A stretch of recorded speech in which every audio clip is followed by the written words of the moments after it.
Når man kommer til ørnereservatet, så er det jo en storslået oplevelse, når de majestætiske ørner og de lynhurtige falke, de kommer på banen.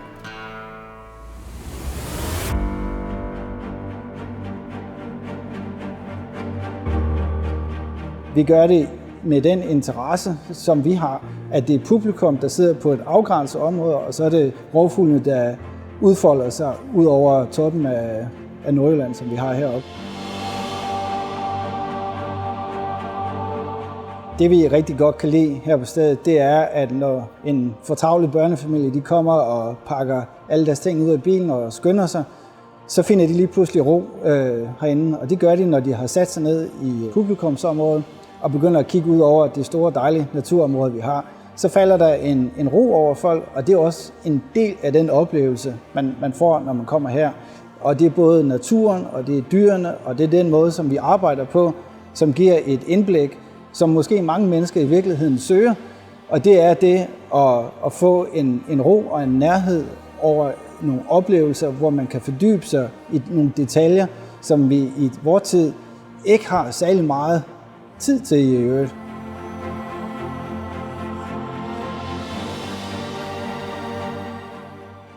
En af de centrale ting som kollega her på ørnereservatet, det er, at man har tålmodighed. For hvis man ikke har tålmodighed, så er det noget af det sværeste at arbejde med, det er nok rovfugle. Fordi de kræver, at man virkelig tager sig god tid. Hvis man så derimod går rundt og kan man sige, har det inde i sig, så får man altså også en taknemmelighed og man kan nærmest kalde det en medindlevelse fra fuglenes side også. Fordi de opdager, at det her menneske, det har simpelthen taget sig den fornødne tid, der skal til, for at der kan opstå et samarbejde, et lille kig ind i deres univers.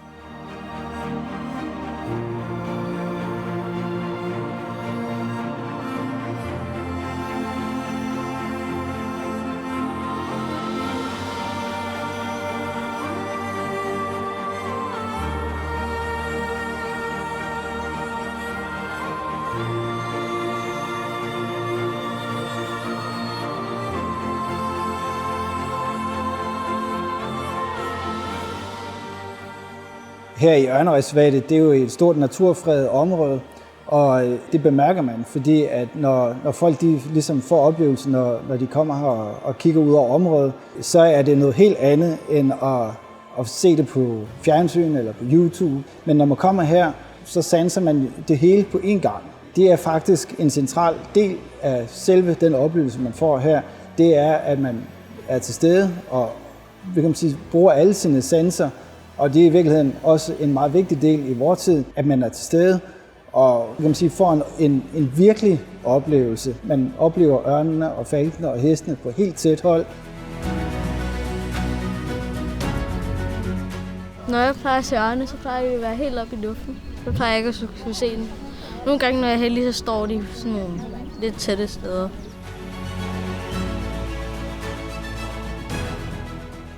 Så det var meget sejt at se ørne helt tæt på. Især nogle af de største.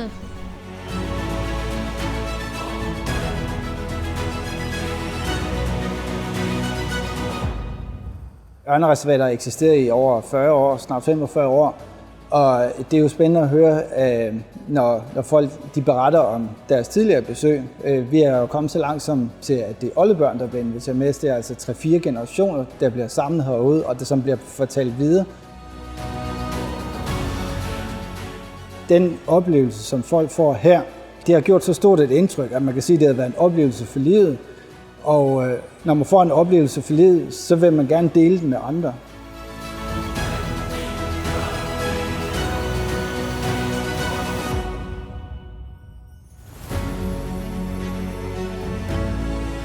Jamen altså, jeg tror, jeg har været her sidst i 90'erne, midt i 90'erne, så det begyndte at blive sådan populært, eller hvad man skal sige, sådan et sted, hvor man kommer og så de her shows.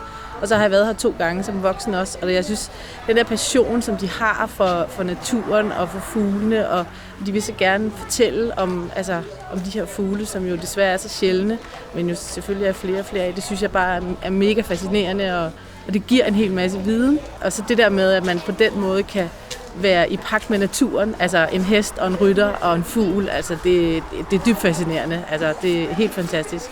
Der er så mange fede steder at se heroppe, men det her det er helt klart et af dem. Altså. Og det står næsten altid på listen, når vi er heroppe.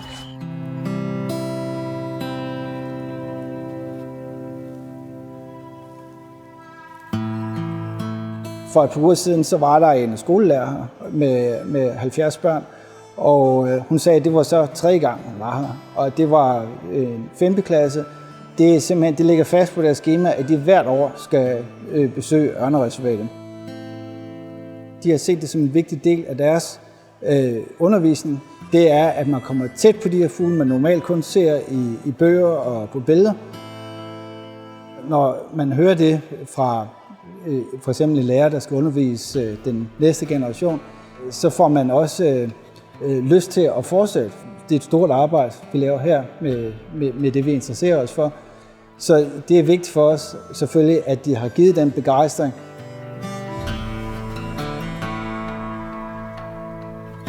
Men når man kommer her, så får man en personlig oplevelse.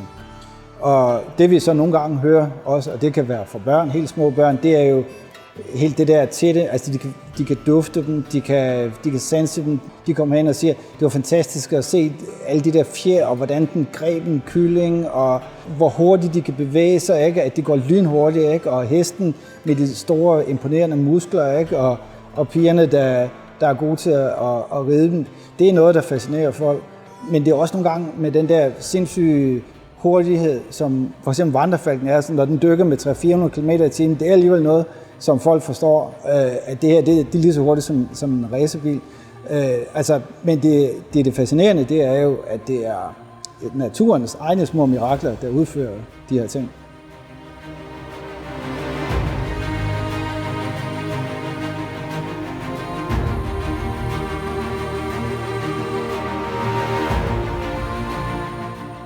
Ørnereservatets primære opgave, det er jo formidling, så derfor så vil vi meget gerne anbefale, at man kommer en time før vores program begynder, fordi vi har en udstilling med mange ganske fascinerende fortællinger og baggrundsviden, og det er for alle aldre, og vi har små biografer, vi har udstillinger om reder, og vi har udstillinger om fortidsfugle og nogle af de mest sky og sjældne arter, der findes i naturen. Vi går ned i nogle detaljer, man ikke er vant til at se nogen som helst andre steder på nogle museer. Så brug god tid på at se den. Det kan tage en lille halv time at gå det hele igennem, alt efter hvor meget man læser og hvor meget man går i dybden med det. Men det er i hvert fald en rigtig god ting, også at have den baggrundsviden, når man sætter sig ud og skal se vores program.